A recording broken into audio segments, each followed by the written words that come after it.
Dreams of stars, now a faint refrain. Coffee brews and thoughts collide in this early morning ride. Wake up world, let's start the day. Insight flows in a bright array. Questions dance like morning dew. In this space, it's me and you. Coffee chats with Melissa. Every cup is a whisper. Conversations open door. Spilling thoughts forevermore. Ideas bubble crisp and bright. Words take flight in morning light. Consult the heart, make it sing. New perspectives on each wing.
Every thought becomes so clear.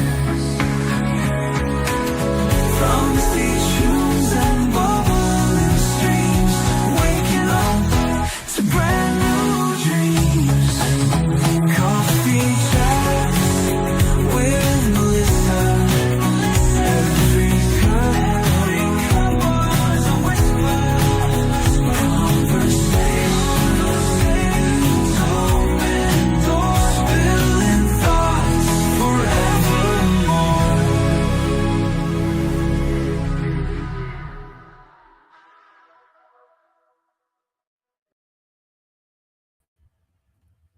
Good morning. Happy Saturday, guys. How are you doing? I was dancing. I was a little late this morning. And not that I didn't wake up on time, but I was late to the gate. I might have been still getting ready 15 minutes before the show, like shampoo and conditioner were still doing their job, kind of getting ready. So here I am, hoping I don't get an ear infection because I didn't think about drying the ear canal before I plugged them in to do this today. And I know it seems a little silly, but look, I'm a big kid. I'm not, sometimes I'm running to the finish line just like some of my clients. The difference is I've learned to enjoy it. I really like trying to see if I can get that last minute shower in with 15 minutes to go live. And we did it. Now, other story, maybe forgot to reboot my laptop last night, and maybe there's an update waiting, and maybe I had to fight with that a little bit this morning and even reset the computer once I was in the studio because, oops. But listen, that's part of life. And I just wanted to own it as we start the show this morning because truthfully, we're all just big kids. And as much as we have changed, there are some things that just haven't, at least in my life. And I wanted to talk through, what the differences are today and what the differences were back then and really get into the truth of the matter. Like, what are we waiting on? Everybody wants to grow up. And why do we want to grow up? It's because we want to do what we want. And then when we finally get to do what we want, do we do what we want? Or are we doing what we need to do? And then why did that change? And what did it, what inside of us shifted to make us want to grow up? And finger quotes, right? Like, what does grown up mean to you? Tell me in the comment section. What does growing up, being a grown up mean to you? What is being grown in your opinion? Tell me in the comments. What does that mean? And if you're new to the show, let me say hi. We are streaming on Facebook, LinkedIn, and YouTube. If you are on any of those platforms, you should jump over and get another subscription started. Go to YouTube if you're on LinkedIn, because sometimes, like Gabe said, it gets wonky and you just want to have a backup. These days, I have both going. Usually I will mute LinkedIn, go to YouTube, stay in the feed. It's a few seconds faster. Get the comments up there a little bit quicker. Give a little support to the YouTube that people aren't actually on very often, right? A lot of our friends aren't over there hanging out, and it tends to glitch a little less. But I like to comment on LinkedIn.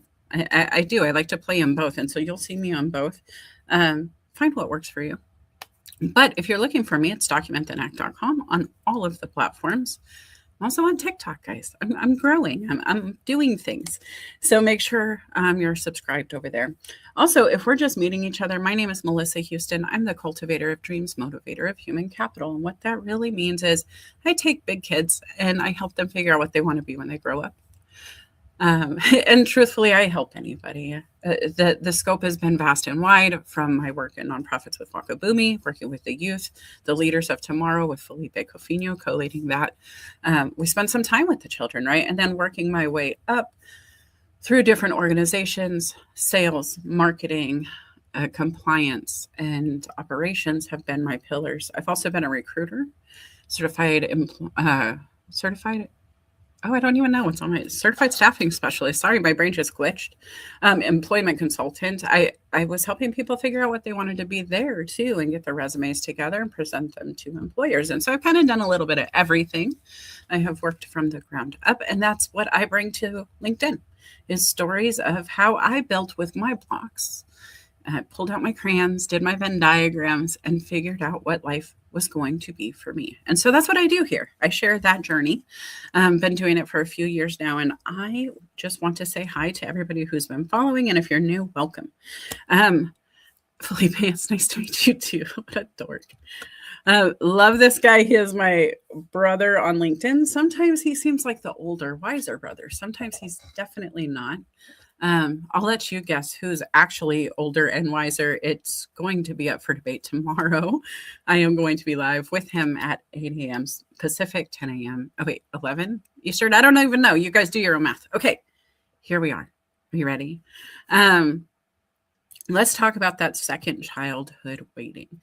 How childlike do you really feel on a day-to-day basis? And I'm going to come back a little bit and just look at the comments and say hi before we get into far. But thanks for those who are partying in the pre-live. It says, I think if I was a Sesame Street character, I'd be Cookie Monster, Snuffleupagus. I could see that. I could. All right. Okay, my delicate ears are hurting. Felipe, turn the speakers down, but that works on your side. And let's see. Erin says, I'm probably one of Melissa's biggest kids to coach. I don't know about biggest. I don't even know about oldest, to be honest with you, but definitely one of the children. Jay says, good morning. Hi. Happy Rare Disease Day, guys. Let's see. Oh, sheesh. Okay. Yes. Stay a big kid. Good morning, Crystal. Let me see. Kenny, good morning. Show me the receipts. What receipts? I got receipts. What do you want to see? I got it all. Document, then act, right? Let's see. Felipe, yeah, nice to meet you. All right, let me get in here. Melissa, I love the work you do. Wakabumi is amazing. Really, right? Like, they just do some great work with some great kids. And hi. Okay, so we're going to get into it. You guys have all said hi to each other. Tag your friends. If you're not here commenting, but you're here, thanks for being here. I know some of you are, hiding in the background. Also, if you're still looking for the YouTube, there it is. You can scan it. You can pause it. You can come on Team Playback and do it there. But guys, let me ask you something. When was the last time you tried something just because it sounded fun? Just because it sounded fun. Something you had never done, but something that just it was so exciting in concept that it like, you know what? That just sounds like a good time. Let me get into that. I gotta be honest, I do it as often as possible. I was trying to reflect on the last time I did this, and I think really it comes down to a lot of what I call octopus arms. Um, now, I like to just throw my arms out in the air and, like, wave them around like I'm an octopus. Just think about me floating in the ocean, kinda just whoop, doo whoop. I do that in the bike shop. I do that when I'm stressed. I've always kinda just had this extra energy, and if I just let it out of my fingertips one way or another, it works, right?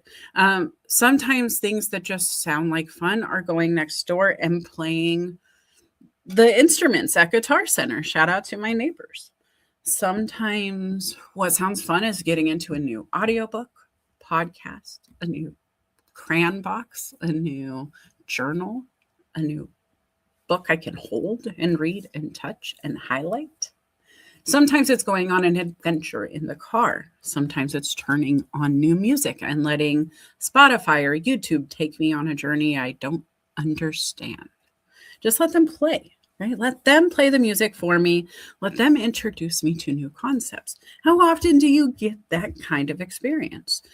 Because truthfully, I think the first step to losing your childhood, and first we're going to talk about losing it, right? I can't keep water in the cup if the cup has a hole. So let's fill the gap.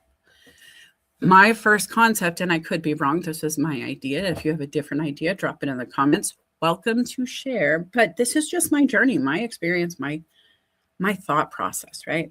So my thought is the first step to leaving your childhood is to stop being curious, to stop having that kind of conversation with yourself, to stop,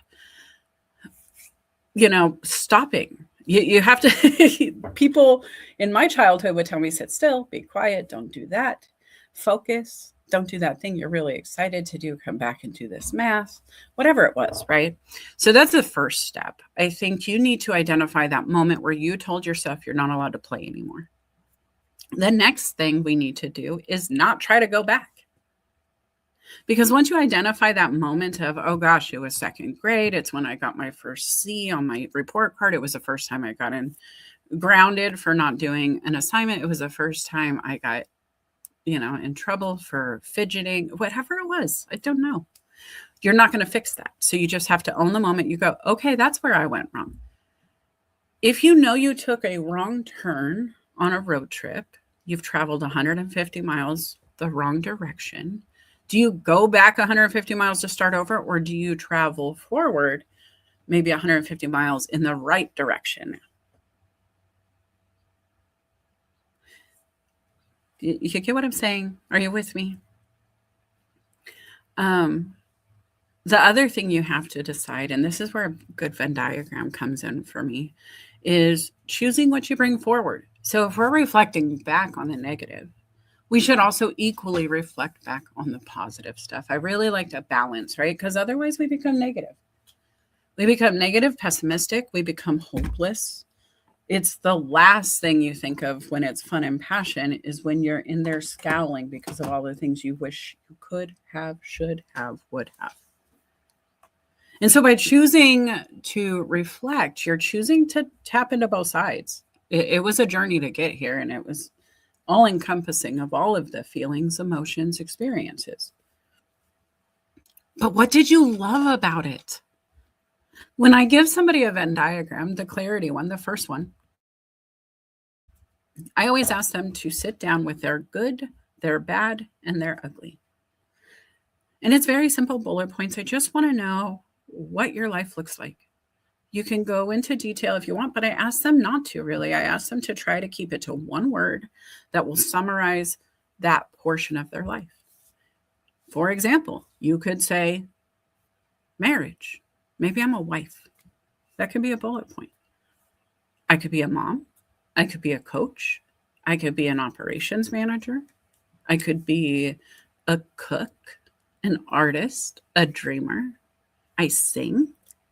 I bake, I garden, right? So I can put all of these little things. I can also say, hey, I have a credit card, some credit card debt I want to take care of, right? And you have to be honest about all the things behind you. But when you're using this for your childhood, same thing. What did you love about it? What did you really do? Like when you were sitting in your seat in school, do you remember that feeling? That moment where you were like, oh my gosh, I can't wait to get outside. I can't wait to get outside. What is it that you wanted to do when you got out there? Did you get with a bunch of friends? Did you love to go play a team sport? Did you like to play tetherball? Was it the swing set? Did you want to jogging, hopscotch? What did you have? What was that thing? Did you like to just hang out on the wall with your book and draw? What are those things that you did that maybe you've put down that you forgot you've put down? Those things that your family, when you were 5 or 10, that's all they could think of. If they thought of you, they thought of what in your hand. Because when I think of my daughter, right, Peyton, she's at home. She's the last of my baby. She's almost out of the house. And when I think of her, there is not a time in her life where I did not see an artistic tool. She was my artist. If I had to give her any title, that was the one. It was always a crayon, a marker, a paintbrush, a nail file. Like she even does her nails, her hair. She bakes. She likes to get artistic in the way that she does the macarons in the kitchen that she learned how to do during COVID, right? These are things she's going to take with her. Think about what you're taking with you. I'm going to jump into the comments so I don't get too far away. I'm not going to read them all. I'm just going to kind of pop them up and give you guys some time while I read it. What was it that you did, Felipe? Oh, here it is.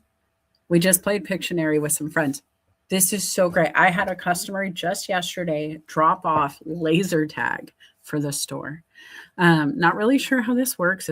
It's something I didn't open because I was at work, but I'm excited to maybe do an event with Slice and take my Cycle Gear team over there and just treat them to some pasta breadsticks and board games or something. Jason says, same as far as doing things that are fun. It keeps me curious. Guys, what are your favorite habits? I'm going to clear my throat and get water.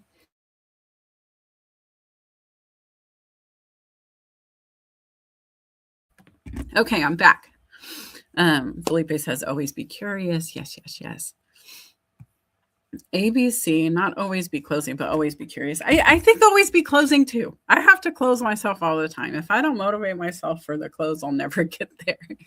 But that's the sales in me, right? And I think it's true for everybody to figure out your own ABCs, but being curious is helpful. Being in your fun and passion is something that I think is really important to do in life to stay motivated, to get into your play.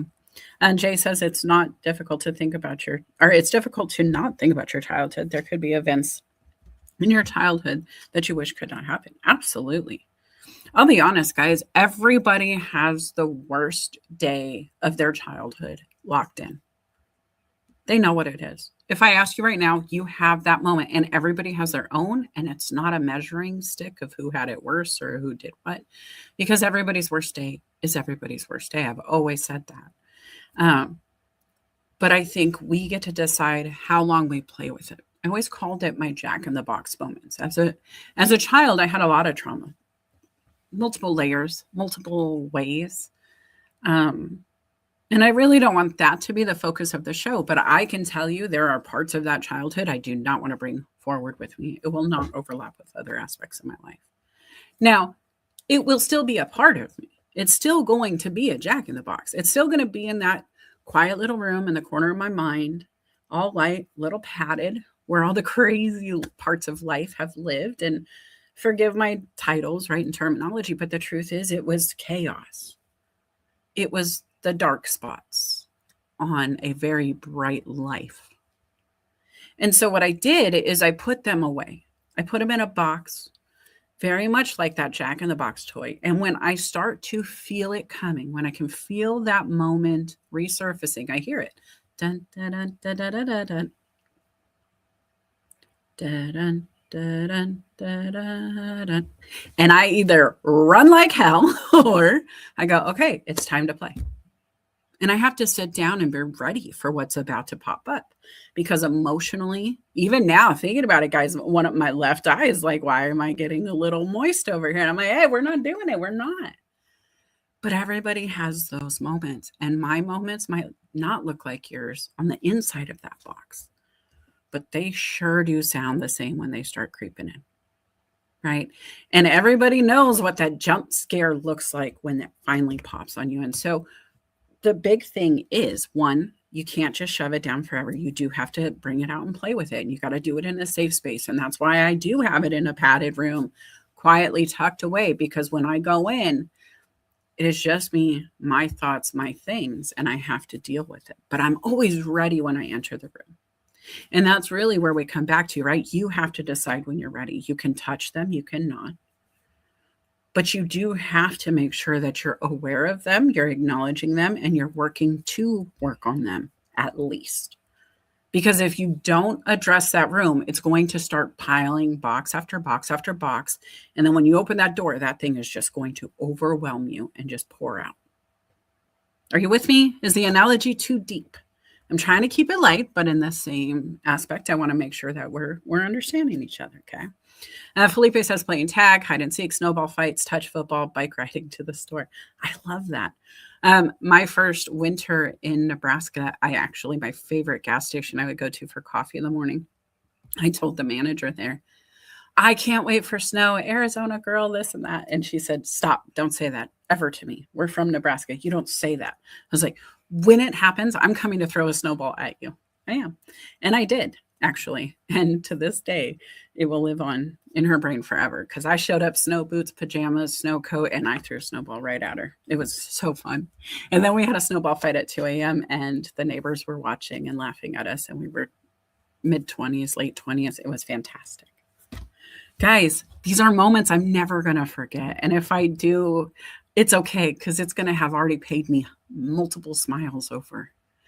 And until the time it does finally just go away because it's replaced by something even grander, right? Keep your curiosity. Felipe, it's like you were stealing my notes. But truthfully, ask the questions. Learn new skills. Stay open to growth. If you see somebody as having their best day ever from your side of the world, right? Your perspective, you're watching them and they're just in their zone. They're everything you wish you could be. It's like Mickey Mouse just popped out of this human and the energy is there.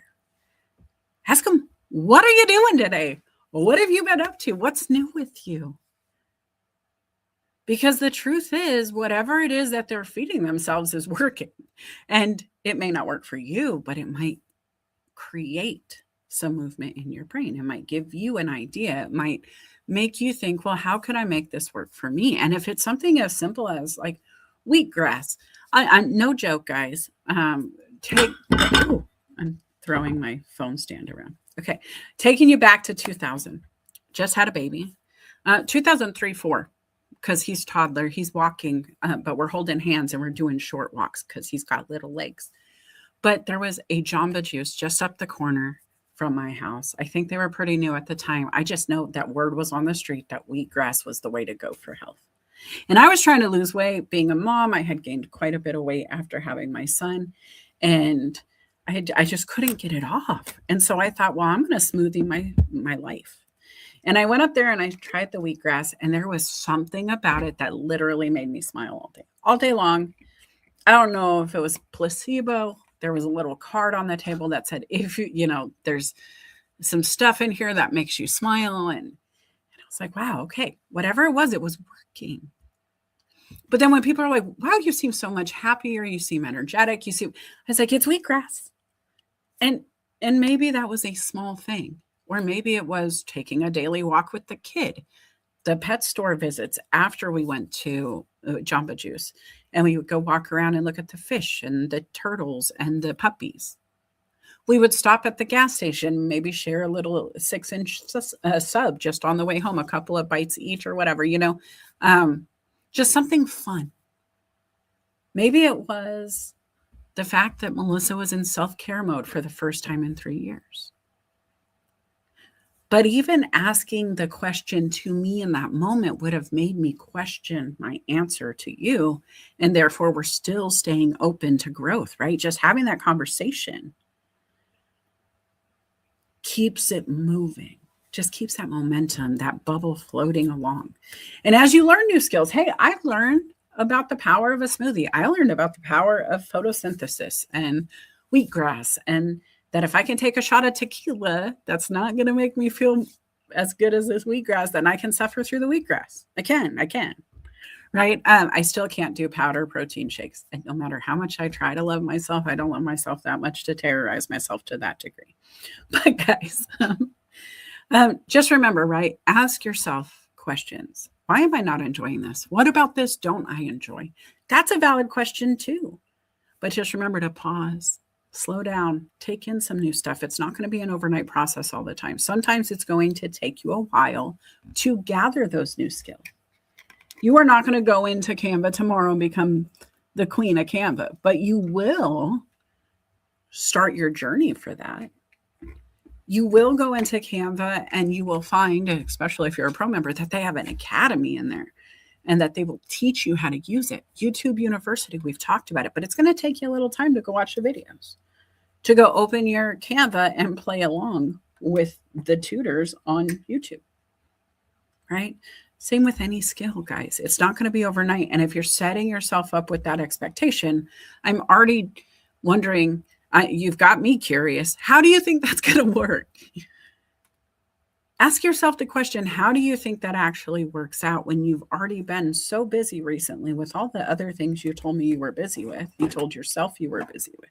How are you just going to become an overnight success on something you're not putting any time or effort into? And if you think you're going to do it, then are you being kind to yourself in that journey? These are things to contemplate. If you're growing, are you growing an attitude? Are you growing something healthy? Are you growing skills, but also growing frustrated and cranky? What kind of life do you want? You got to ask yourself that. And then you got to bring back play with intention. Schedule fun. We've talked about schedule for the yes. If you've coached with me, you know that I will ask you to find an hour every day just for the yes. You're not allowed to fill it in. You're not. It's a free space. You have to keep free all day. It's like the bingo card. You don't know what else is going to pop up to make a bingo a line in your life on that card. And so you just have to keep that center space like free, right? No matter what, as long as it's there, it's in a really prime position. So are you. What happens if you spend years building your brand to get your big break and then they call and you don't have time to take the call? Or you tell them, I would love to work with you, but because I'm a person of my word, I can't cancel the appointments and I've booked myself out for a month. Can we meet next month? They're like, no, the offer is dead and void. It will be done by then. Right? And so schedule for fun, but also schedule for the yes. Scheduling for the yes means you could have fun by saying yes to your dream job. You could have fun by going to a concert with your best friend. You could have fun by going to a sip and paint with your friend or yourself, or you could go home and read a book. You could go home and plant some plants. These are all of my favorite things, guys. I don't know what yours are. I actually had to do a part 2 because I had so many different concepts of what fun and passion look like for people. But you have to schedule for it and you have to protect the time. If you do not make time for your passions, nobody else will. They're still trying to make time for theirs. They're still learning. They're still growing. They're still upskilling. They're still mom. They're still wife. They're still husband. They're still insert here. But how many of those greats that we have seen in our past in history, the people we want to emulate, were all of those things also? When I think of my daughter, I think artist. I don't think student, although she is. Right? I don't think gamer, although she games. There are many ways we can have this overlap, but what is it that you're prioritizing? When people think of my brand, I'm going to poll the audience. Melissa's brand is, just start the sentence and fill it out. What is it for you? What is it you see when you see me? Because truthfully, I have a hope in my brain. I hope when you see me, You have something that automatically pops. And there's a few things in that Venn diagram for me, lots of bullet points there. So there's no real wrong answer. Don't be scared to answer. The wrong answer is that my brand isn't being clear enough if you don't answer the way I'm hoping to hear, right? But then I'm also going to ask you to do a secondary question. And what does your calendar tell me about your brand, your life, who you are?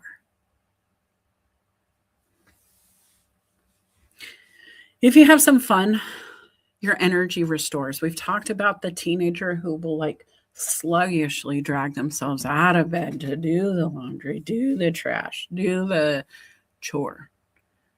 But if you say, hey, Bobby, here's your controller, Bobby and all of his friends can spend 2 days straight, not sleeping, not eating, not drinking, and just go play video games. It's because they're having fun. Fun and passion fills the tank every time. And if you're not making your life full of it, then you're feeding yourself the junk. You're responsible for that. I hate to say it, but as a coach, the accountability comes back to you because that's your calendar. You're filling or allowing people to fill on your behalf. Other ways people play.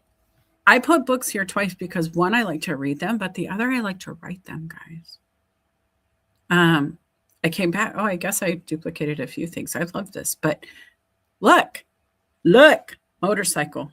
That's I think when I've been at the shop, just watching people on their bikes restores my energy. People ask me, how do you do everything you do? You have multiple jobs. You're a coach to many. Okay. So that in and of itself is multiple jobs. In one job, but multiple faces. I run a retail environment, motorcycle shop. That's another job. It's 40 to 45 hours a week. I'm in that facet of life. And then I also am the marketing and events director for Sliced. Right. And so how do I do it all? I diversify. When I'm hungry, I go hang out at the lounge and I eat really good pasta and jalapeno poppers and steaks and all the good stuff. It's so good, guys. You got to come to Washington. I'm taking you to Sliced if you do. But the food's phenomenal. I can sit there and do some marketing while I eat because I'm coloring while I have pasta. That's an easy thing. I can sit in the motorcycle shop and sell gear and look at motorcycles and be excited about what they're coloring and they're doing on their bike, their little Lego build out version kind of thing, right? If you think about it, they're just building their favorite model and they get to ride it when they're done. That's cool. And that's completely different than the coaching I do here, although I'm still teaching them compliance of laws, motorcycle rules, gear, how long each piece of article they're wearing will like protect them if they were sliding on the ground. I teach them about airbags, completely different than here. But when I'm here, I teach you guys safety, compliance, all of the same things in a different way. And I also get to color with these kind of fun slides and StreamYard and all of the social that comes with it, right? So I do it by diversifying how I move. I do it by making sure one fills another. Me having a good day coaching before I go to the motorcycle shop makes me feel great. Having 1 or 2 sessions in the morning before they're even open, then I go have a successful day in the shop. And then 1 day, 2 days a week, I'm working with Slice to do their other stuff. It's not a lot. It's a balance. And then I'm a mom and I'm a this and I'm a that, right? The next step of that, though, is choosing your people carefully. You have to watch your circle.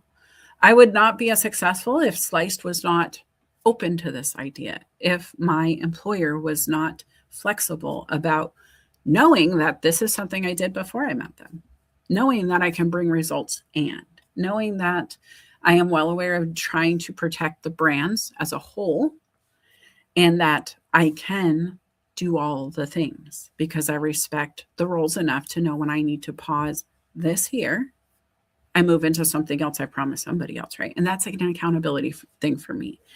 The other thing is, do you have the friends? And I have a lot of young people in this town. It's a college age town, but I watch them. And some of the coolest things about the young people I know in this town is they are phenomenal in who they are individually. But as a friend group, I'm really impressed. They're the most well-traveled youth I've ever met. Some have traveled to like 13 countries. One of them was born in Germany, raised in France, lives here now, spent time in England. Another is heading to Brazil later this month. I'm just in awe. Then they do things like snowboarding and rock climbing and, of course, riding motorcycles. And then they're taking another friend group set is taking a trip down the coast for spring break. That's a cool friend group, guys. That's the kind of friend group I want to be part of because they're going to drag me along. They're going to take me with them on trips, right? And not really, I'm their boss in a lot of ways, so I'm not, or they're my clients. But think about your friends. Felipe and I, tomorrow, we're doing our live show. That's something where we're laughing together, we're growing together, we're supporting each other, we're building community. Look at the people in the comments today. We're playing, we're laughing, but the truth is there's hard work being done behind the scenes. Some of these people are former clients. Some of these people could be future clients. Some of them are just really good friends that all of them are people I met on LinkedIn. And if you're not seeing it, guys, because you're on a different platform and I'm not posting every comment on this stage, go find it. Go watch live on LinkedIn or YouTube or wherever it's popping off. And right now, LinkedIn is popping. Who is your favorite person in your life to build with? And you don't have to tag them. You don't have to tell me.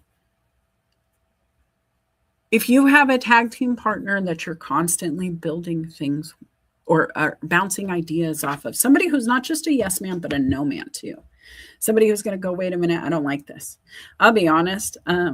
If I was anybody's no man, it's probably Felipe. He hears no from me more than anything. If he texts me something, I don't even sugarcoat it. I don't mean to. I'm very busy sometimes. And so with Felipe, I'm just like, no, I don't like it. No, do this. No, change that. No. So,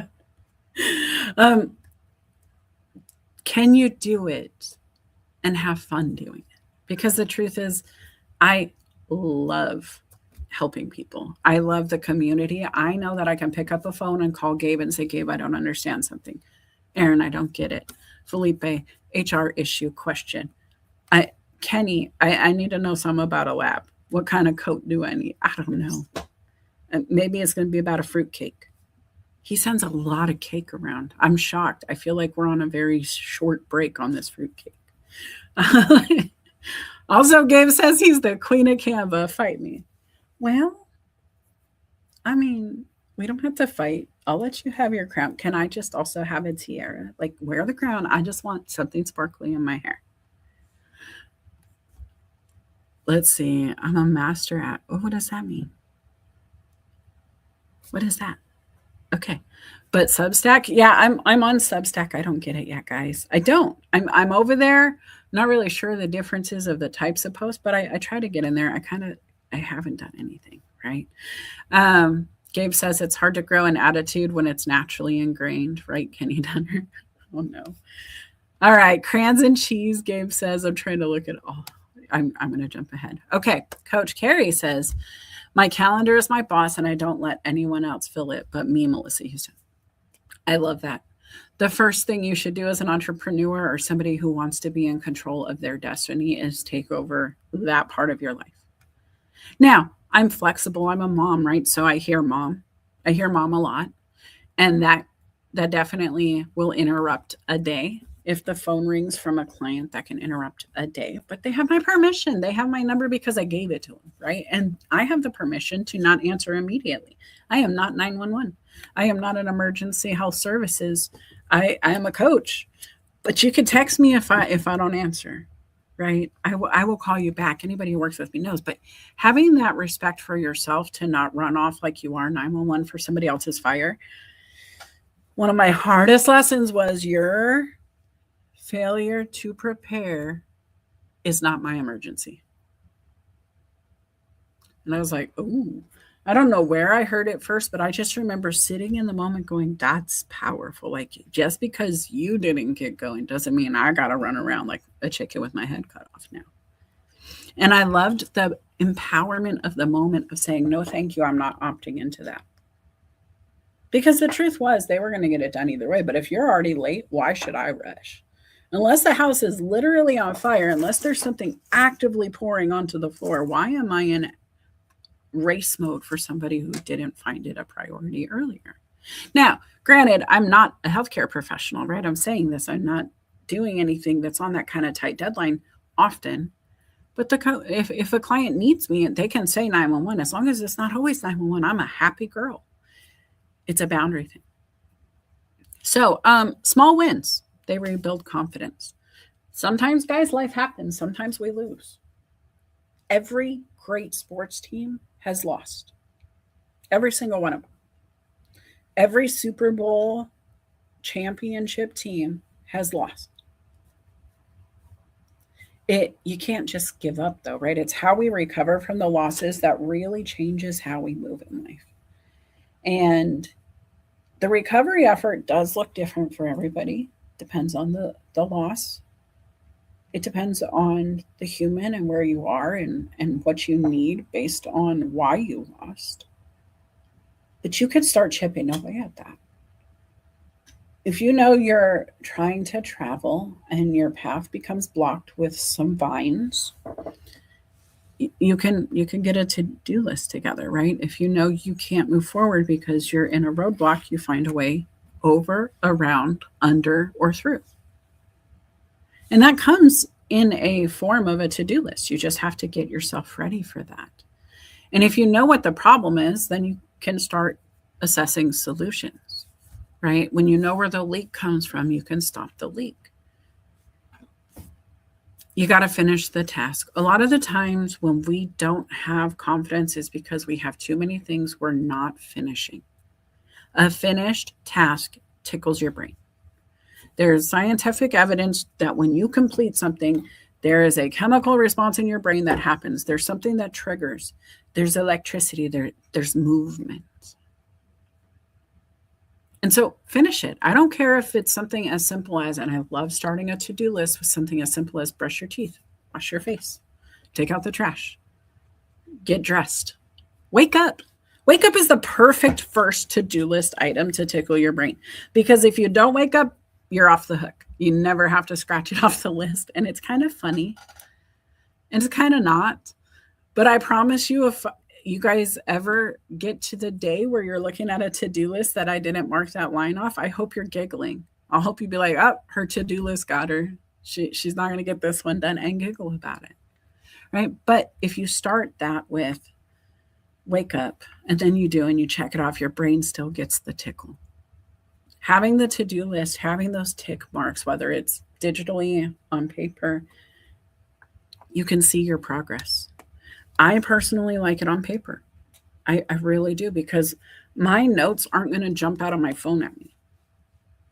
I love that they're there and there's some really great stuff, but do I remember to go in there and look every day? No, it's not a habit I've built. What I do have built is looking at my paper journal every day, at my planner, at my calendar. As you're tracking your progress, as you know how to track yourself, you're going to be able to keep your word. And not just to yourself, but others. But others definitely is important, right? To remain consistent, successful, is to be who you say you are and show that throughout your behavior. Keeping your word, doing what you say you will. When you can't trust yourself to take out the trash when you told yourself you would, and you give yourself that freebie, but you know you just let yourself slide on something you said you're not sliding on anymore, you're letting yourself down. You're not going to build confidence in the fact that you're going to actually get it done if you don't make yourself get it done. Is this resonating? When you keep your word to yourself, it makes it easier to keep it to others. It also is easier to say no to others. Because how many times have you put your priorities on the back burner for somebody else? There are times where you have to. When I was at work yesterday, for example, I have a new person training. I have somebody who has been there quite some time, but part-time, so not as steeped as others. And we've been through winter, so we're getting the wheels rolling again and the dust off and all of that. But I was in the middle of kind of refacing an area, making it prettier. And I kept getting interrupted with small questions that were very important. but I just couldn't get my stuff done. But what I knew in that moment is I could be frustrated that I'm not finishing the task, which can also happen, right? I just said finish task, try to track the progress. I wasn't making any progress. Every time I got back there to start, I would have to stop again. But it came down to keeping my word. I'm there to train, I'm there to help, I'm there to serve the people who walk through the building first. And so keeping my word meant finishing my task may come later. I'm still going to maintain progress notes, right? Like I'm not done with this job. It is still open. It's active. It needs to be finished. But I'm going to keep my word and I'm going to do what I need to do in this moment. And sometimes you have to shift, guys. You can't always stay where you are. You definitely shouldn't sit in the same circles all the time with your friends. I love all of your faces. No offense to any of you, but I want more friends. Doesn't mean you have to be replaced. It's not like I only have so many seats in my room. It's a digital space. I can keep growing. But there are moments where being online just isn't sufficient enough. No offense. It's great. I teach people how to grow here. But being here is not everything. It's a part of it. And so for me, I have to take it offline. I have to grow. I have to have small wins outside of digital because digital is great, but it can disappear. It doesn't mean anything when I'm sitting in my living room and the power goes off and the internet's out. Phone service goes down. Can't get online. But it does mean something when I can go next door and grab a cup of tea with a neighbor. It does mean something when I can meet locally and help business leaders with that thing that they're missing because they're just not here to listen. And keeping my word to help others, right? And so there's so many facets that I could go down on this, but what is it that you need to keep your word to you about? What is that thing that's in the back of your mind? You know you've been putting it off. It's shoved in the corner. It keeps coming back, but you're not touching it yet. Those are the things that you need to work on because the more you let that slide, the more you push it back, the more you tell your brain it's just not important. It's not a priority. It's not something we're focused on. It's not something I need to worry about. And so even if all you do is pull it out and look at the list, that's okay. You're telling your brain this is what we're functioning on. When you buy a red car, you see a red car. The red cars were always there. But you told your brain, I'm actively looking for a red car. And so all of a sudden, you see the thing you told your brain you're looking for. Does that make sense? All right, guys, you got to give yourself a report card. This is really hard because I have talked about this a lot, and I don't want to sound like a broken record here, but if you follow Melissa Houston, you know that I use elementary education concepts. And I talk about what education means in the United States. And really what it was is created to help Americans work in the manufacturing industries. It was a push to get people to the 8th grade level so they could read and write sufficiently enough to be able to work in that way. And what they did from, and again, just my experience and the work that I've done to explore this historically, they created these ways of just basically going, here's your to-do list, get it done, making sure you could do it. Different ways for different industries, right? If you really think about what we do, we're just preparing for work in school. It's not something we're even hiding. We tell kids all the time, get ready. What do you want to be when you grow up? What job do you want? That's why you're here. What do you want to be when you grow up? Is like one of the first essays you have to write. They also teach you to score yourself. They check in with you. They give you accountability, and they teach you to accept that kind of accountability. They look at those people who can take feedback and run with it, and then they coach those people who can't or should have, right? And so when you think about it, think about your report cards. What did it tell you back then? I'll be honest, my report cards always said I talk too much. And now here I am having people listen to me talk for 2 hours straight uninterrupted. Why? because it's a gift. My teachers didn't enjoy their gift. They had a 12-month subscription to Melissa's nonstop banter, chatter, excitement, energy. It was probably ADHD undiagnosed, right? I don't know because I still haven't been diagnosed, but the thought of it aligns with a lot of the pillars I see out there. I'm just like, yeah, that makes sense to me. The other thing about the report card would say she can do anything she sets her mind to. She's really good at these pillars. She's good at reading. She's good at writing. She's good at math. She would do so much better if she could stay focused. Why do you think Melissa started to-do lists? Where do you think that came from? I love this question here. Bill says, how do you celebrate your small wins? Well, when we're in our house, we had 4 kids. And one of the ways I would celebrate them doing their homework and stuff, we had an app. It's no longer active now, but it was called Our Home. And we could assign tasks, or maybe it's active, it's not the same, but we could assign tasks and we could assign points and point values to different prizes. And we started a goodie bag, just like the teachers did in school. Why recreate the wheel? They already understand. I already understood. And so we would go to like our local Dollar Tree, and I would just buy a bunch of fun stuff, from little action figures to art stuff. And it was really early on when it was all the Marvel stuff was in the stores, super cheap. So we filled the goodie bag, and they would be able to buy things. It worked. It worked when I was a kid. It worked for my kids, and I realized it works for me. When I was in sales, I would put single wrapped candies in a drawer. Every time I got a sale on the phone, I would give myself a candy. I was kind of like training myself like a puppy. I got a bone every time I did a trick. That was something that I did because it was just an enjoyable, quick, easy fix at the desk. Now, I don't really recommend it. I ended up really celebrating myself with food often, and it was a habit I had to change to lose weight. Sometimes it is taking an extra 5 minutes to just go sing a song and dance it out by myself. Sometimes it is taking a nap. Sometimes it's just calling and telling a friend about it and having the high five moment.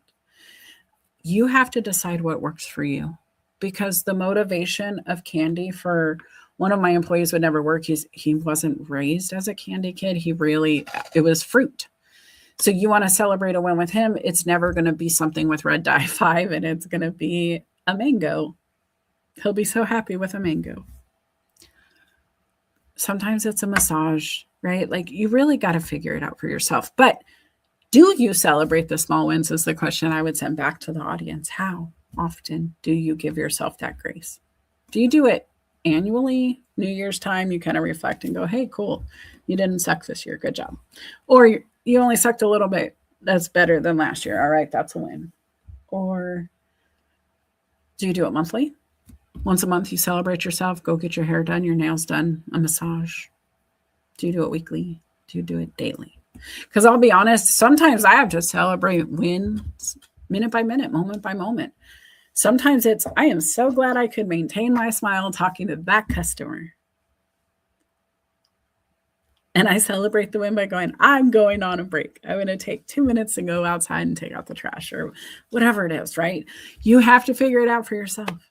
But then celebrate the progress, because even if it's, customers being in retail, I'll be honest, I don't have a ton of bad customers in my store. We're very lucky with the way our store's energy works.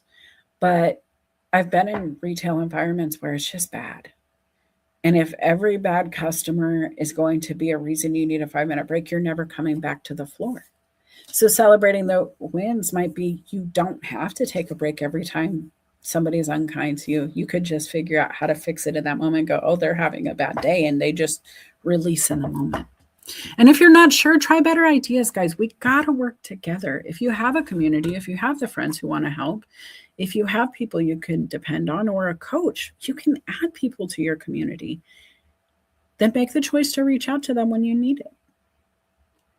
If you're not seeing any changes, then you need to change it for yourself. right? And if you're not, I'm sorry, if you're not seeing changes, then you need to ask somebody so you can change it for yourself. Ask your friends, ask your family.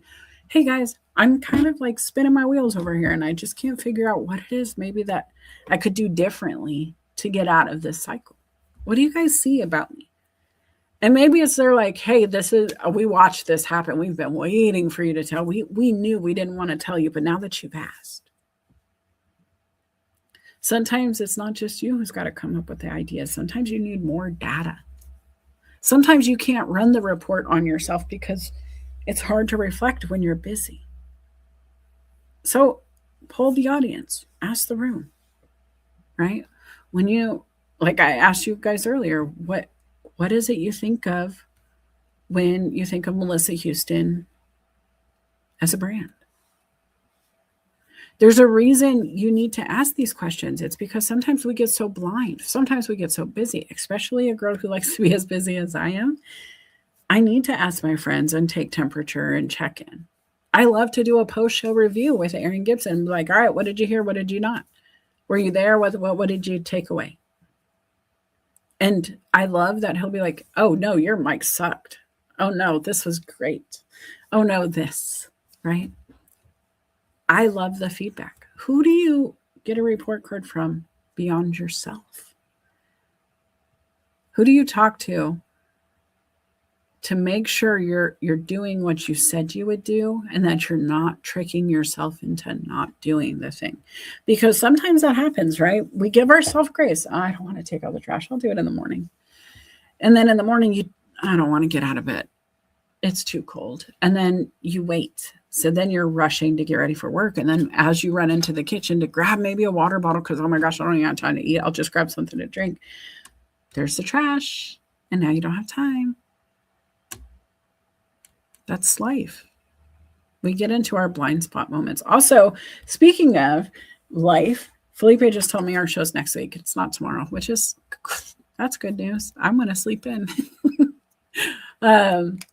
Guys, life happens, right? Sometimes we need to slow down and check it out. I always review my calendar on Sundays before the show, so it's good to know. Let's talk about recovery. Every great athlete out there has a rest day, rest period. Every sports season has a break. They have the off season. Leaders take vacations. Think about the ways that the people that you want to emulate rest. When I was growing up, I didn't have a lot of wealth around me, very evidently around me. So my wealthy, people to watch grow as I was growing were like on TV. Oprah always comes to mind. Some people love her, some people don't, but I respect what she's done with her brand. Because as a child, I remember watching her be different and her energy and just the things she would say. And one of the very first episodes I can ever recall about her, beyond Tom Cruise jumping on the sofa, I think everybody remembers that one, was when she was talking about her bedroom space, like where she sleeps at night and how she has a very calm, it's like her own spa. It's quiet. She doesn't do like televisions. There's none of that stimulus. She really just made it a Zen space. And like, of all the things in the world that we could be talking about, why would they talk about this? That was the question. It wasn't even like the thought of a Zen space, but why would she share this? And I still, to this day, think about why it was so important. And as a grown-up who works a lot of facets of industries and does different things and has a lot of passions and works around other people who do a lot of things, I understand a little bit better. When I come home, when I get into my bed, when I get into my space, I want it to be all the things I need it to be, where I can recover, I can rest, I can play, I can breathe, I can dream, I can be in a spot nobody else gets to see me in. Right? This is just for me.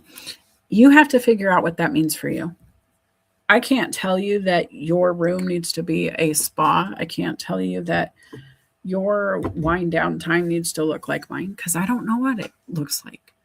If you tell me to sit still to work out a problem, I'm probably going to dislike the journey.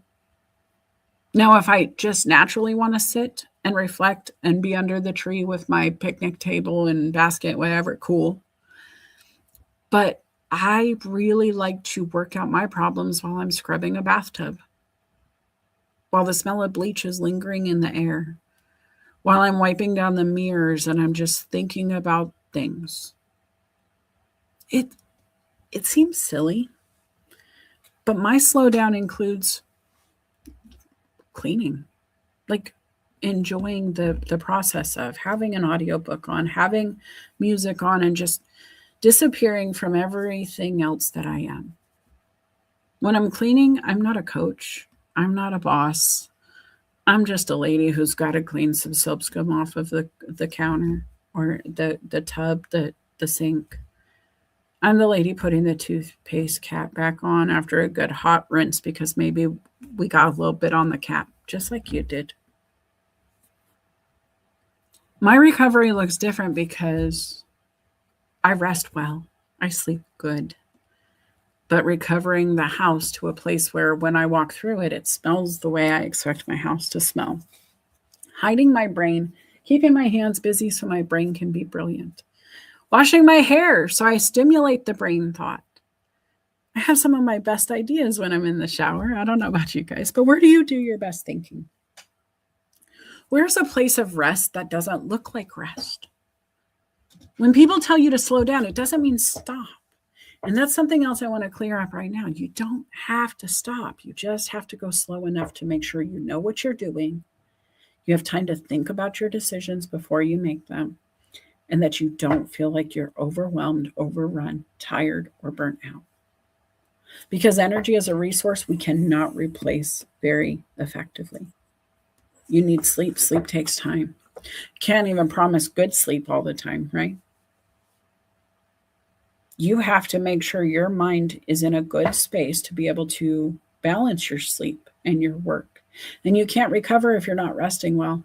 If you work your body so hard that it hurts when you move, even when you're sleeping, as you adjust your body, turn over, grab the covers, you're aching. It will wake you up. So you have to be careful how far you push yourself, how long you stay there, and how you recover, where you recover, how you protect your energy. And why do you always need to recover from that one space, one person, one place? If you're always burning yourself out in that room, why are you in the room? Is it a room you're supposed to be in? Is it something that you feel you should be doing? Or are you just burning energy and not understanding where it's going? Do you know how to refill your energy source? What puts it right back in? I have taught this a lot, but one of my favorite things is Disney music. When I'm in a bad mood, when I'm not feeling great, when my energy is low, I will turn on Disney. I love this Tarzan soundtrack. It just speaks to my soul and wakes me up. I love to sing.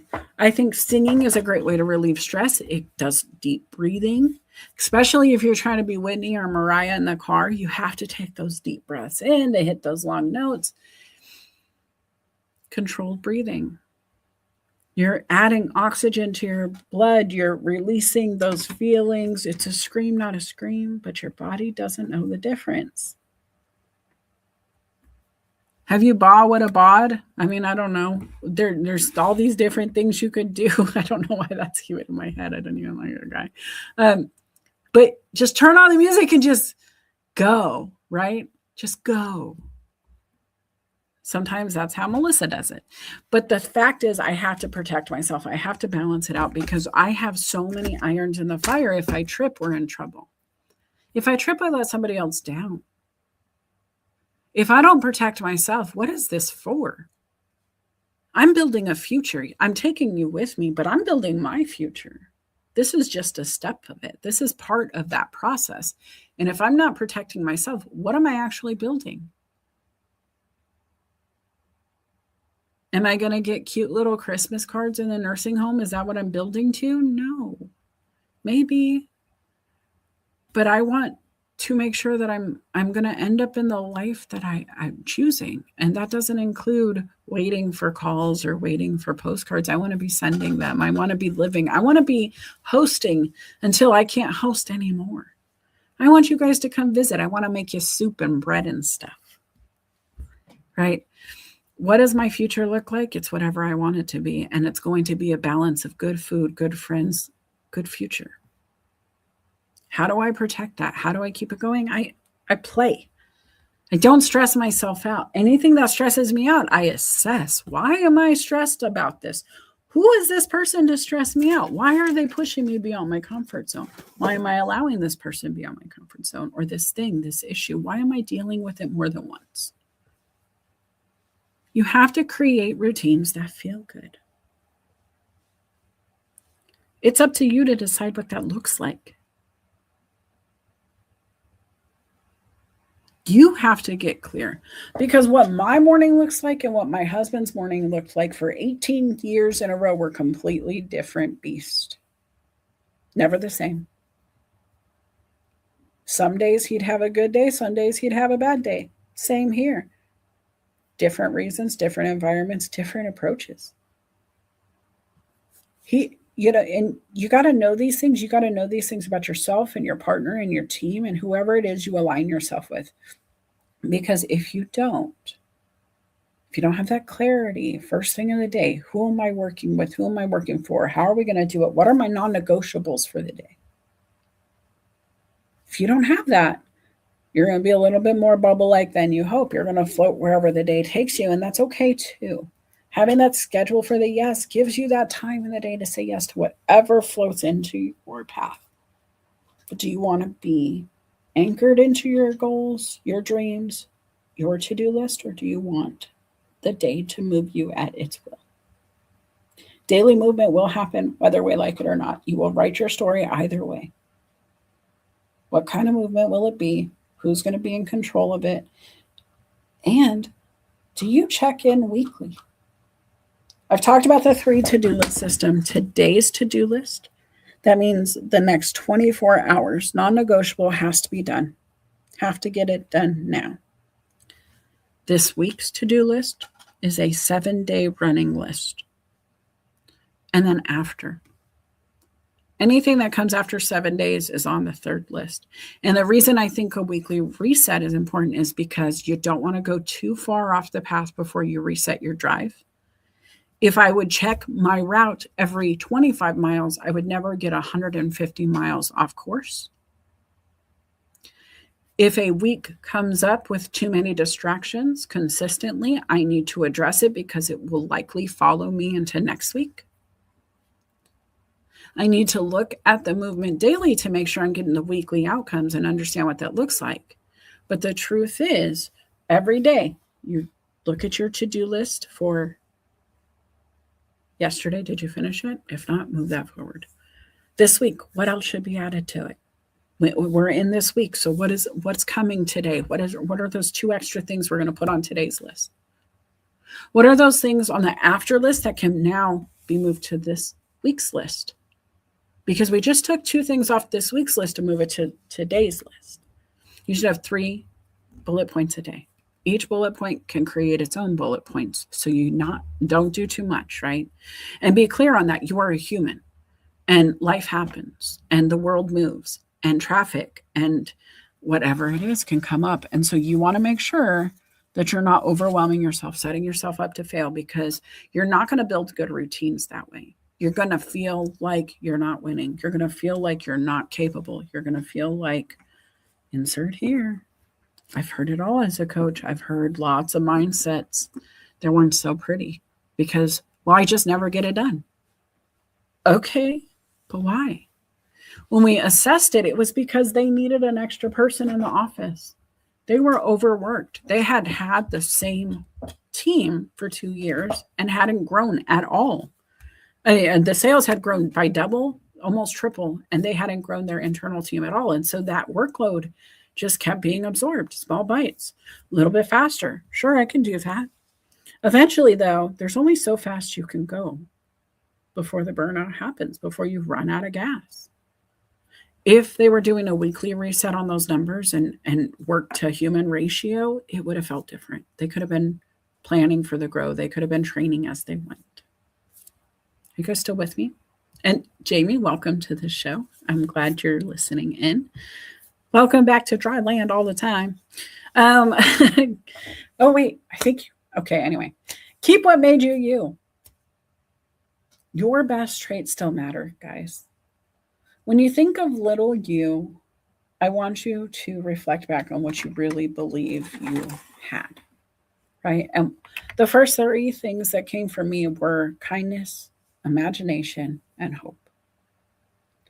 Those were the 3 things that I really want to maintain. And mind you, I know I got an eyebrow and I know I got a good elbow and I like to poke a little bit, but the truth is, I do it in kindness. The only reason you guys see that side of me is because I show up to give back, and I play as I go, and I make it funny, and I try to tackle the hard stuff with myself and with my friends online, right? Doing different kinds of shows where we can banter and we can argue and we can poke, but the truth is it's all about getting to the root of the problem.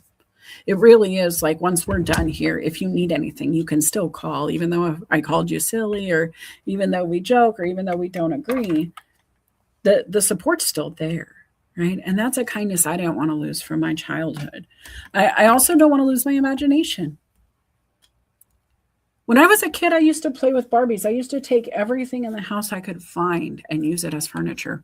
My grandmother's linen closet was deconstructed weekly. I would use different washcloths and roll them up and make furniture out of them. I would use old cardboard boxes and just cut it up and tape. And my grandma just let me sit there for hours just making different furniture for my Barbies. It's kind of maybe part of why my brain works the way it does. If I don't have the tools, okay, well, what does that thing do? Like, really, what does it do and how can I replicate it? I didn't have a couch, so I made a couch out of some linens. Cool. It's kind of what they did too, right? There's just stuffing and some fabric, and that's what it is. When I broke down on the side of the road, I was in an older Jag, a classic Jag. It was a great ride. But all of a sudden, this car stops going. I mean, I'm pressing the gas. It was gassing a second ago, and now it's not. And I don't understand what happened, because now it just feels like the pedal could go right to the floor. I don't get it. We roll to a stop. I get out. I assess. What I realize is there was a throttle pin that broke. It's just this one little pin that connects 2 pieces that makes your gas rev the engine, right? Your pedal rev the engine. And I'm like, oh, crud.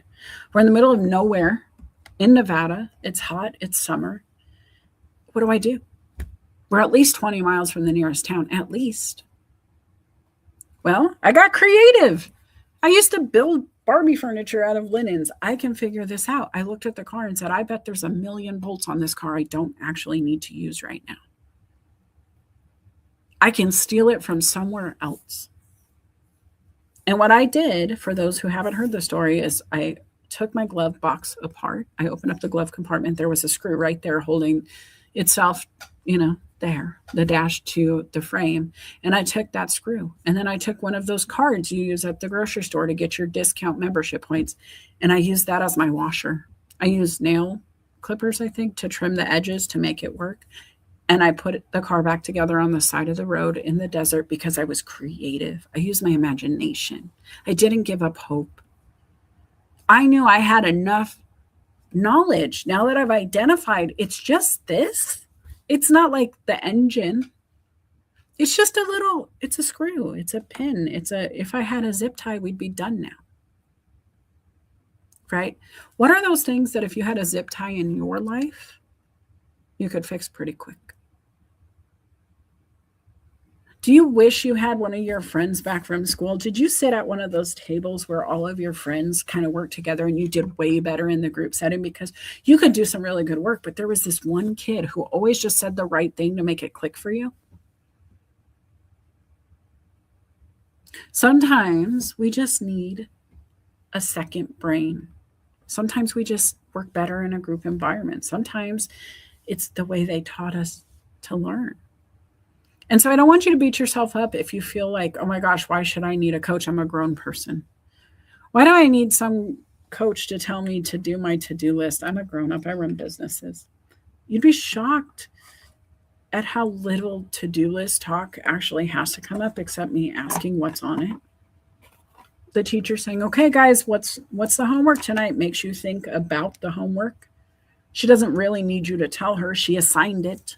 She knows. I could tell you what you need to be doing right away, but having that conversation with you, then maybe I just throw a little cherry on top of your Sunday. It could be something as simple as I don't like the color of your profile photo. It could be something like, hey, did you ever know that this joke you say or this way you presented this makes me think of this? Or I don't know, insert here. You need to know where your imagination comes from. If it comes from being alone in a room with music on, do it. If it comes from being in a lecture of somebody else talking, an event like this, a coaching session, if it comes from YouTube, a podcast, a book, do that.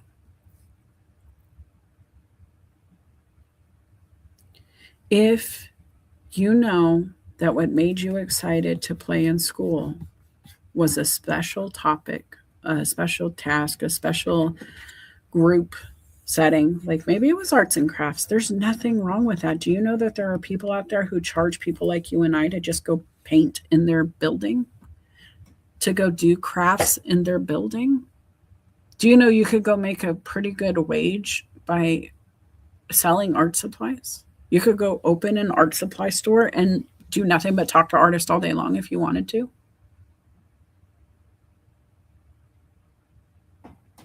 What was it that got you excited as a kid? What was that first assignment? What did you tell your teacher you wanted to be when you grew up? Because when I think back, there were a few titles that come to mind. I always wanted to be a teacher. I always just loved that they got to write on the board and they got to use all the colors they wanted, and they had the gold stars in their pocket, and a lot of them had pockets on their dress. And I thought that was the coolest thing. Guess what I have a ton of now? Guess what I do for a living? I'm not an educator in a school, but I educate on topics of all kinds often. I coach, I consult, I help form new brains, new leadership behind me. I gotta be honest, guys. I text my assistant at the motorcycle shop. He got to go to Bike Week Daytona. I nominated him to be one of the people who got to go run our facility down there. Asked him how things were going. And without giving away too much information that's not mine to give away, when he checked in, he told me he was about 25% of the daily sales. And I don't know how that was broken down. But when I just looked at the screen and went, wow, I know what the list looked like going out there. I know how many people needed to work this for us. And I'm looking at it going, the guy I just hired a few months ago, the guy I trained, the one who took over for the top performer in the nation, assistant who I promoted onto a bigger store, he took 25% of the sales yesterday and made it his. Like he just rocked it. And that makes me proud, because not only am I being kind by sharing my knowledge, by teaching them how to be good at what they love, by using our imagination and getting creative to have fun and play and do, but it gives me hope. One, that even though that sometimes some of the coaching clients don't do what you say and they don't listen and they run off and they don't follow through and they're just not ready. And I'm not mad. It's a little sad. As a coach, you're like, dang it, I really wanted that kid to play in the game today. But then you turn around and you see other players on the team doing their thing, other players on the field knocking it out of the park. And it gives me hope to keep going. What is that thing in your life that shows you the ROI, that gives you hope, that re-engages the flame? What is it that you do that makes you want to do more? Is there anything? Because some people that I've talked to, they get really burnt out. They don't want to do anymore. They're tired. I'm tired. Leave me alone. Leave me alone. I don't want to do it. What are you talking about? Why would I do that? That's more work. You mean I got to get dressed too? I got to go outside? What do you mean I got to drive across town? I got to hold a paintbrush for 2 hours and actually like pretend I want to paint? There's that mindset for some. Others, if you're like, hey, do you want to paint? You hear the room. You're like, where are you? Oh, I'm already waiting for you. I'm at the art spot. Are you here yet? No, I just invited you. I didn't even tell you when I was going. I know we're doing it now. Let's go.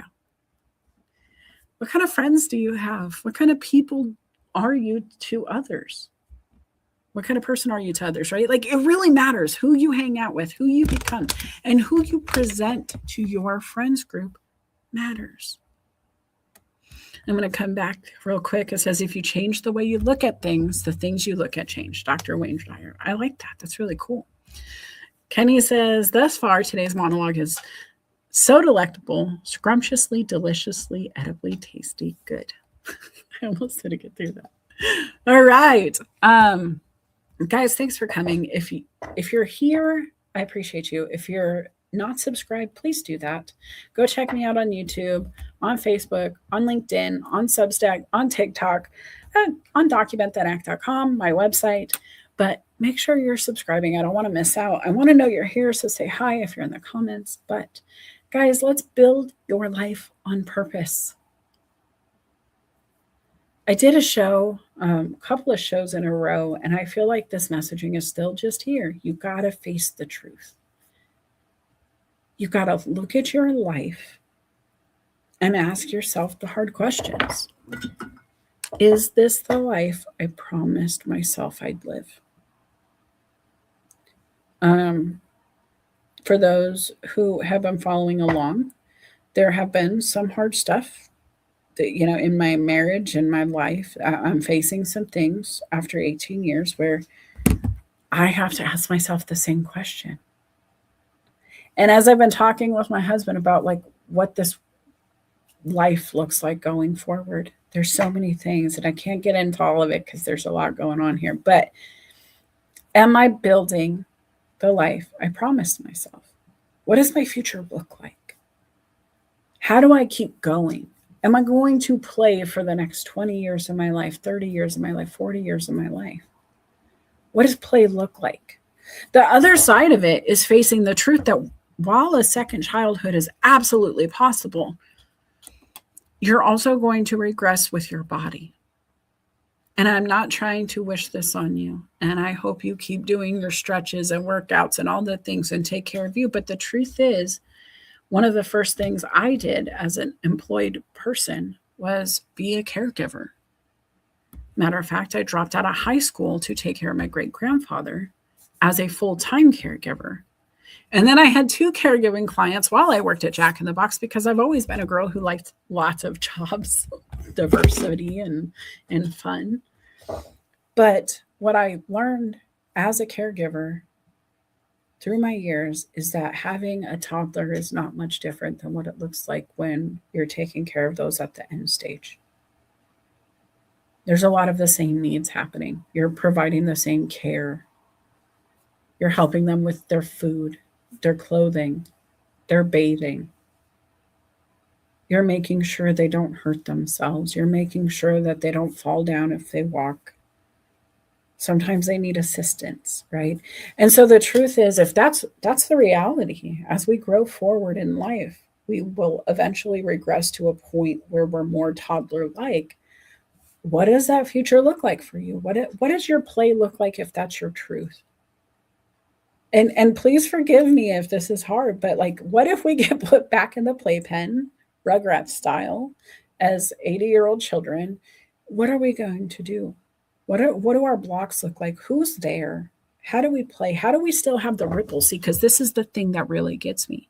And I don't want to sound like I'm retiring, but guys, how am I going to keep doing what I promised myself if I don't have an outlet? If they put me in timeout, if they put me in a room, if they can put me in my crib and let me cry about it and check on me when they feel like it, I don't feel empowered. And so that's not the future I want. right? I don't want somebody to tell me when I'm allowed to be outside. I don't want somebody to tell me when I have to eat my peas. I don't want any of that. Will I need it? Likely. But what does that mean for me? It means setting boundaries now. It means having the conversations now. It means writing it down. So if I can't communicate at the end of my time, my family doesn't guess. You have to build your life on purpose. That's now, that's tomorrow, that's forever. And you have to choose what really matters to you. Are you going to set the standard of, I giggle, sorry. What popped in my brain was I used to always tell my family, I don't necessarily need you to take care of me. I don't mind being in a nursing home as well, as long as it's a good one, right? I want you to come to stop by visits without telling them you're coming. I want you to make sure that you bring me pie when you come. And I want you to make sure that you tell them I want my dessert before my dinner, because if I ever go out because of what I'm eating, I want to go out with the cherry pie, not the liver and onions. It seems silly, but guys, as somebody who had to face end of life plans at a young age, it's really not that silly. It really gets to the point where you can only control certain things at some point. And so what you can control, you should. And if you want to have fun by eating the pie before you eat your dinner, do it. Who's going to stop you? If you plan effectively, nobody can. And that's really what I want you to remember is when we started this show, and I'm going to open it up. If you guys want to come on stage, you can message me on LinkedIn and I'll invite you in. It didn't work a lot last time, so I'm going to definitely be like clicking on these things so I can talk to you. If you want to come up, just message. But coming back to the beginning, right? We have to choose what matters. We have to build our life on purpose. We have to decide what that childhood looks like. If our second childhood is coming, and we talked about like, what does it mean to have a childhood? Again, it's to be able to go have fun and do the things we want to do and play, right? So all the things we thought we were going to give ourselves when we hit adulthood at 18, it's the things that we swore that because our parents didn't let us do, we would do. And at some point, it's going to be a reality where people could take that away from you, where you don't get to decide unless you plan on what that looks like. If you have the conversations, if I look at my little artist and say, hey, your job is to make sure you sneak mom in pie once a week, she would, right? Your job is to make sure that you just check in on me. Don't take care of me, but just check in on me. That's an option. Or you might be the family who says, don't you ever put me in a nursing home. Don't you ever, ever, ever. Well, then what are you planning for that? Do you have the finances to make sure that your person can do that successfully? You have to face the truth. You can't ask for something you can't provide yourself long term. You can ask for help, but the truth is it's help is always temporary. Help is always just the Band-Aid. It's going to gap fill temporarily, but you have to fix the future. Nobody's going to be able to do it for you forever because they also have their life they're building on purpose. And as hard as that is, we have to acknowledge it. Even in your marriage, guys, in any relationship, even in your employment, I don't want to hear from my coaching clients that it's my employer's fault I don't have knowledge. If you say that to me, I did it while I was saying it out loud. I bit my bottom lip. I just started automatically going, because I want to fight the thought. The reason I would push back is nobody's going to want it more than you. Nobody's going to owe it to you more than you. Nobody's going to determine you need it more than you.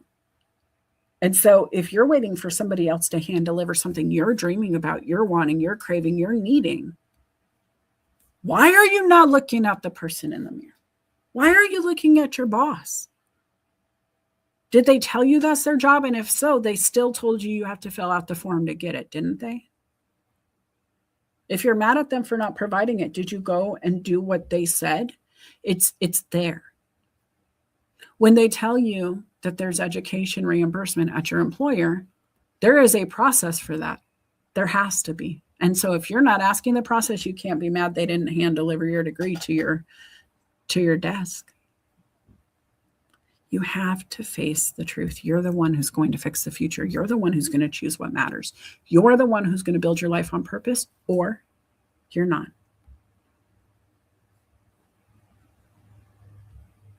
You're going to write your story either way. This is something I say often because the truth is life doesn't pause.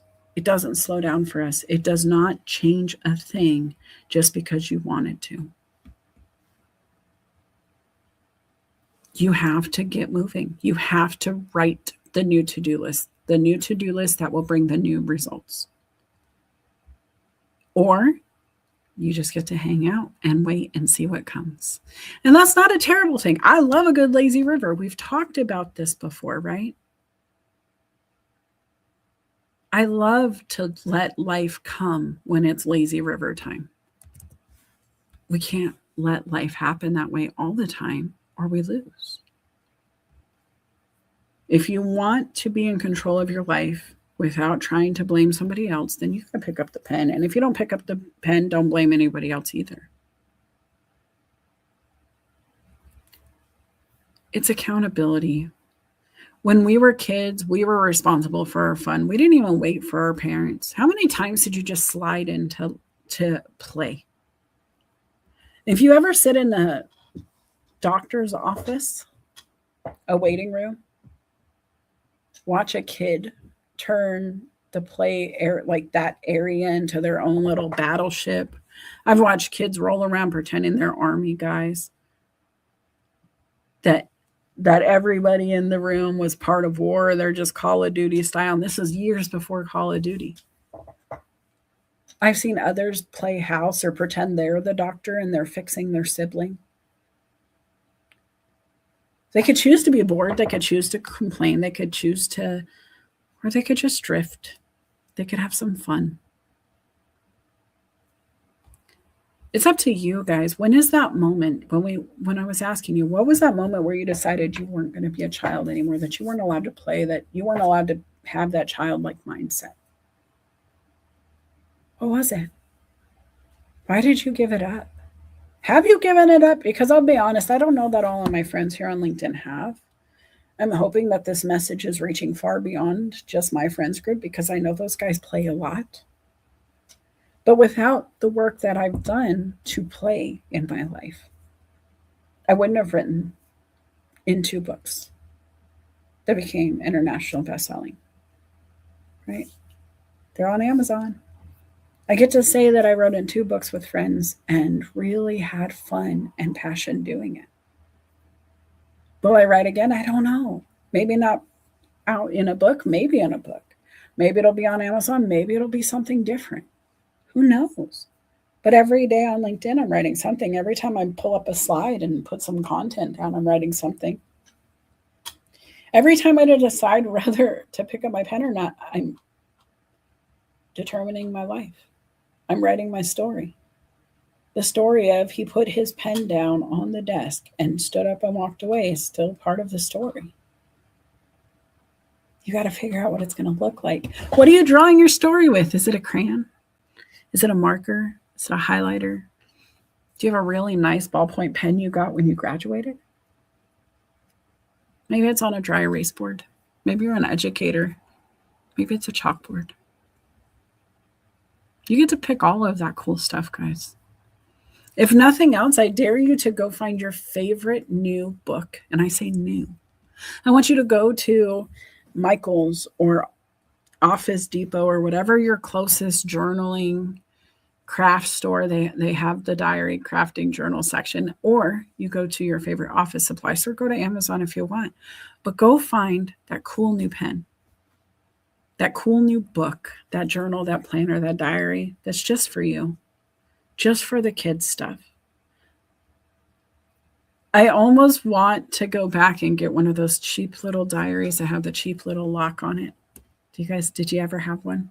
My mom bought me one and I thought it was the coolest thing to be able to keep my secrets. And my secrets were like, I ate 2 of my 4 Halloween pieces of candy this week or something. Like, I remember some of the notes.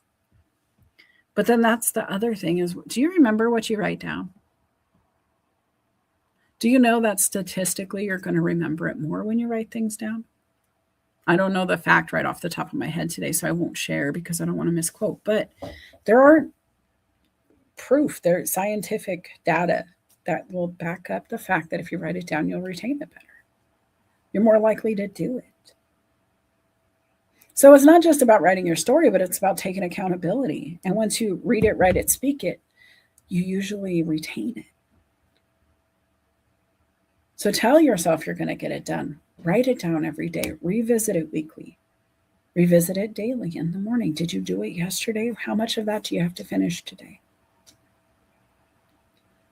Guys, if you're not doing it alone, if you're not doing it right now, you can get started, right? This is a space right now where you could be writing it down. We have a few minutes left of the show. If you wanted to get started, you could start today. Get your pen and paper and write down the things you wish you could play. Do you want to go and do a Pictionary night like Felipe? Do you want to go do some art somewhere? You can look for events near me and put in the word art and find it. There are little spaces all over the country where you can go get creative. Heck, you can go buy a little cheap set at Walmart and go to the park and do it yourself. There are no wrong answers. You just have to want it. If you're not sure what you want, I dare you to go buy a thing of bubbles. Just go get a bottle of bubbles, go sit at the park and go blow some bubbles and think about it. Take your pen and paper with you. Blow some bubbles and watch the kids at the park play and see if that sparks your imagination. See if that brings you to a place where you can start really thinking about what you want next. What play looks like for you, what matters, what should come, what shouldn't come with you in the future. What does that look like? It's okay for things to transition and move and change. Things that are meant to be forever can still be forever, but maybe in a new way, right? Maybe you're always going to be a professional, but maybe you're going to be a professional balloon maker. Who knows? What if your dream job is right around the corner and you just don't know that you're going to meet them when you walk into your new favorite hobby store? What if you find your next partner because you guys both wanted to go sip and paint, or because you both wanted to watch the hockey game or play in volleyball on the local league for 30-year-olds?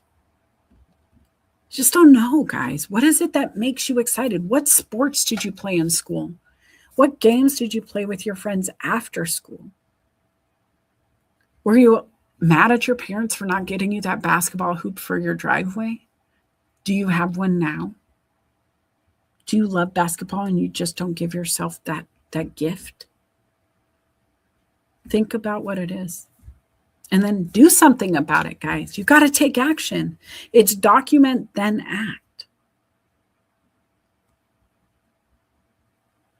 You have to figure out what that's going to look like. So, are you ready? Are you ready? Melissa is ready. I want to get up. I want to get moving. I want to get shaking. So, if you need help with career, mindset, confidence, leadership, relationships, alignment, I can help. When we start talking about what moves us, we start really having empathy for others and reflecting on how maybe what moves them and what moves us needs to overlap in some way. When we get a good Venn diagram with our life and take all of these circles and overlap them and figure out how we end up in the center, how it all is under the umbrella of just life in general, right? All of it comes down to us being ready to do what we need for the life we want. Are we living the life we promised ourselves? How far away are we? What is it that's holding us back from that thing? That second childhood, that playful life where it's just, retirement. Every retirement portfolio, binder, folder, handout ever was just like two kids skipping along at 70 years old on the beach. Right? They were playing with sandcastles. It literally reminded me of almost like a daycare flyer, but with older humans. Why? Because we're supposed to play in that time. If you go down to Florida and talk to the retirement community, it's all about the play and fun and doing what moves you and motivates you and the warm weather for the achy bones. What does your future look like? Are you going to be sitting achy, wishing, wanting, cranky, grumpier old men style? Are you going to be grateful you acted? Are you going to have regrets of not getting something done? And what does it look like? You're running out of time right now. I don't even know how much time you have, but we're running out of time right now. And I know that because there is no clock, which means if we don't know how much time we have no time to lose. We just got to get it done so we can make sure we hit the buzzer. Just like I did with my shower. My hair is almost dry. It dried so nice. Dried so nice as we talked today, guys. What did you learn? Did you learn anything? Are you still there? Are you awake? What are your takeaways? You don't have to share them, but you can.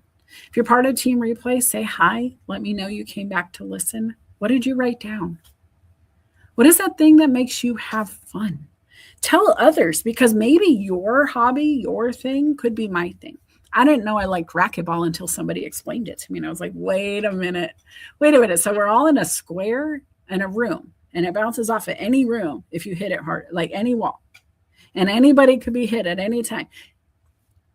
Try to do it with 6 people. We took the whole family into a racquetball room, and that was the most fun I had ever had. I didn't even know what racquetball was until I took us into that room to do it as a group because somebody explained it. Plant the seed for somebody else, guys. Share what moves you. If you just go and do a post and say, hey, guys, this is my favorite hobby. Tag me. I want to know what it is. Maybe I need to be crocheting. Maybe I need to be building. Maybe I need to be cutting, scraping, sanding. I don't know. Maybe I just need to watch. Maybe you do something cool on a YouTube channel I should be absorbing. How do I know if you don't tell? How do they know? How does anybody know if we're not communicating it? If you want to get clear on what's next, if you're not really sure, I do have a new 1-hour focused Get Clear session. It's for new clients only. Usually it's $250 to spend an hour with me. I have a couple of packages when you're buying in bulk that makes it lower, but this is that great deal. $100, guys. $100. You sit down with me, we figure it out. No interruptions, just you, just your dreams, just my mind, my plan, my Venn diagrams, helping you figure it out. If you're a business, I do want to tell you that I have some team coaching options available, and I can do some individual coaching for business leaders. It's up to you. I do some power 30-minute one-on-ones if you want to do that. And then I do a LinkedIn workshop to help your business optimize LinkedIn, bring out the best parts of you, right? I just want you to make sure that if you're showing up here, you're showing up right, that you're turning those dreams into actions with your fun and passion. And there's room for all of it. Every single stinking business out there was one of those 2 things to start. It was a solution to a problem they were passionate about. It was fun in the garage with my best friends until it was something of value. It was a passion solution for others, right? Like my father-in-law, he's a mechanic, and he will create a tool just to fix a thing because they don't make a tool that does the thing he needs to fix the thing. And I've watched this time and time again, but fun and passion. So what are your fun and passion pillars? What is it that you're bringing to life? And can you get others to opt into the fun and passion with you? This can mean relationships. This can mean friendships. This can mean business investors, community, sales, marketing. It doesn't matter. You have to figure out what it is and tell the world about it. And if you don't know how, this is how to do it. If you've coached with me before, I'm doing social selling for $250. We'll do the whole caboodle. We'll do the hour of coaching. I'm going to look at the profile and optimization, make sure it aligns with all the things we coach on, and then we'll do a branding kit with that. That's a huge package for $250, guys. So think about what you're doing. You don't have to use me to do it. You don't. You can do it by yourself. I show up here for free once a week to give it away, but I'm also here as a coach, right? So if you need help, you should definitely reach out right now, any of those platforms. go to documentthenAct.com. You can read some testimonials. You can learn more about my services. You can see all the cool stuff. But for right now, what I'm going to do, guys, is I'm going to end the show a little early. I want to dance. I want to sing. I want to have some fun. And I want to do it with the Coffee Chats song. Thanks to Aaron Gibson for creating that for me. I still think it's fantastic. We do have some revamp coming, some new stuff, just because I need to change up my visuals a little bit. I'm going to work on that. I do have the Careers, Chaos, and Coaching next week. I said this week, it's next week. I don't know how I got that mixed up. I am going to see Scream 7 tomorrow. The kiddo has been watching Scream for as long as I can remember. I remember Scream being the very first movie I snuck into. I bought tickets to Lion King 1.5 or whatever it is, and went right into Scream.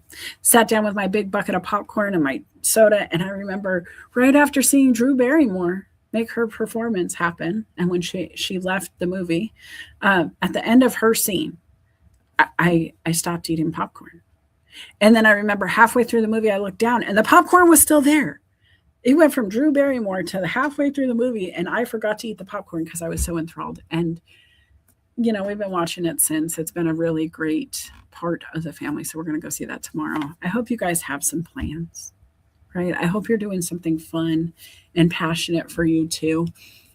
It really matters to check in with yourself often, to talk to your friends, get some feedback. Talk to your boss, talk to your coworkers, talk to your friends, your partners, your children.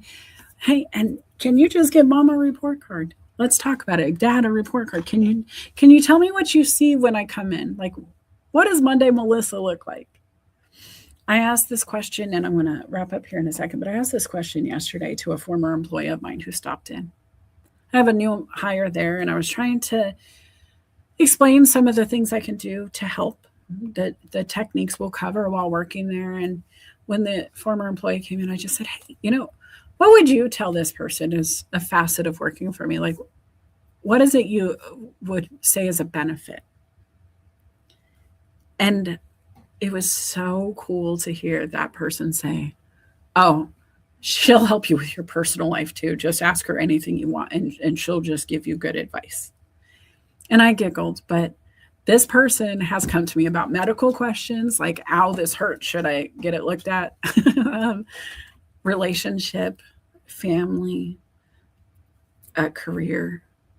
To be honest, I've looked at every single one of my employees' resumes with them while they're employed with me, saying we can work on this. I've looked at their LinkedIns and said, hey, this, you really, no, here's what we got to do. Right. And that's a beautiful thing for me. That's my fun. That's my passion. I can't help but sprinkle it on everything. Sometimes there's a fee, sometimes it's free, but that's who I am. And I don't want that to change. When I retire, I don't want to go away. I just want to help more people in a different way. Maybe I want to focus on this more often, but also on the ground, in person, in community. And guys, there's such a hunger for that. So if you're feeling lonely, if you're not part of a community right now, why don't you look around for something to do locally? Donate your time, volunteer somewhere, just go walk around a free park, a museum, take in the history of your town. Go take a friend out, have that same conversation walk, go read a book, go disappear. Change your to-do list. Do something completely different for a day. If you have a routine, shake it up. If you eat at 8, eat at 7:30, unless it's medically required to eat at the time, change it. If you always have eggs and toast, have pancakes, have waffles. If you always sit on the left side of the couch, sit on the right side of the couch. If you always, park in one spot, whatever it is, change it up just a little bit. You never know what happens. Last thing I'll leave you with is we get blind. We forget. We get so busy, we forget to be children, right? And we stop seeing with our childlike eyes. But we also get into habits. Our brains are trained to assess and understand. It's just like cookies on a website. When we've seen something, it's kind of imprinted in the brain. And so when we see it replicated, we can skim over it and we just kind of already know what's there. So we don't focus on the details. What I've learned in retail is if you just quarter turn, if you just change a rotation of a rack just slightly, the customer walks in, the brain doesn't recognize it. It's changed. It pauses. It assesses. It's a trick. It's a trick I used to be up like 60% over sales of last year. The products were the same over last year. The team changed, but the habits didn't. Everything was pretty comparable, but the difference was we just turned the color a little bit. We just moved the stuff around a little bit so the brain didn't dismiss it. Every time they walked in, they were taking in new stuff. That is what I want you to do for you too. The reason I understand this works is because of coach, right? And then because I knew I was coaching and how the brain works, I just wanted to change it a little bit so they could see the variables. Even the events, if you go back, the cover photo changes slightly, not just the topic, but the image. Because I don't want it dismissed. I don't want your brain to tell you you've seen this before. If your to-do list looks the same, you're going to ignore it. You should have a habit, but not something that becomes ignored. It should be so repetitive that you, like driving, right? You know how to do it. You should never not be focused, but you automatically know what you're doing when you're in the car. You can get into habits like that, but you still have to be aware of how you're moving or you're going to end up in trouble. You're going to end up 150 miles from where you wanted to be. You're going to end up hitting somebody in a way you didn't mean to. You're going to hurt yourself. So plan accordingly. If you need help, message me. If you want to check out the website, I'd appreciate it. But mostly, can you just go subscribe? Really, I just want to grow. If LinkedIn disappears tomorrow, I don't want to be stuck here without anybody else knowing. So there is my YouTube. Go check it out, guys. Thanks so much for coming. All of my friends in the comments, thank you so much for that action and energy today. It was fantastic. It's not really easy to go live up here without some kind of feedback, but I hope you found some value and I hope you enjoyed the show and I hope you will dance the day away with me. Take care, guys. See you next time.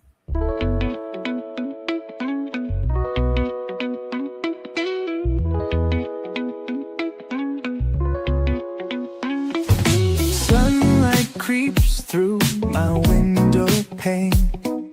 Dreams of stars, now a faint refrain. Coffee brews and thoughts collide in this early morning ride. Wake up world, let's start the day. Insight flows in a bright array. Questions dance like morning dew. In this space, it's me and you. Coffee chats with Melissa. Every cup was a whisper. Conversations open door. Spilling thoughts forevermore. Bubble crisp and bright. Words take flight in morning light. Consult the heart, make it sing. New perspectives on each wing.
Every thought